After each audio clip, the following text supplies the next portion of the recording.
सरकार ऐकत नसेल तर सत्ता काय कामाची? अतुल बनकेंनी खरं तर स्वपक्षाला हा घरचा आहेर दिलेला आहे।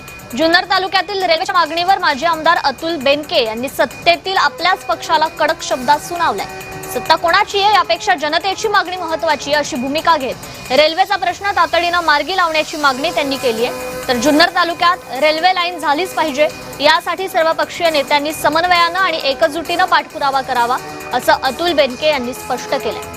मी ज्या पक्षात काम करतो तो पक्ष सध्या सत्तेत आहे, पण सत्तेत असूनही सरकार लोकप्रतिनिधींच्या मागण्या ऐकत नसेल तर ही सत्ता काय कामाची असा थेट सवाल त्यांनी उपस्थित केलाय। मला आमचं सगळ्यांचं मागणं आहे की रेल्वे लाईन झाली पाहिजे। मी ज्या पक्षात काम करतो तो पक्ष पण सध्या सत्तेत आहे। आमच्या उपमुख्यमंत्री सुनेत्राबाई पवार सत्तेत असलं म्हणून काय झालं? सरकारचं कर्तव्य आहे की आमच्यासारखे लोकप्रतिनिधी जेव्हा त्यांच्याकडे मागणी करतात तेव्हा हे काम मार्गी लागलं पाहिजे। आणि स्वतःच्याच पक्षातलं सत्तेत सरकारला ऐकत असतं तर ही सत्ता पण काही कामाची नाही असं जाहीरपणे सांगणार आहे। आणि लोकांचं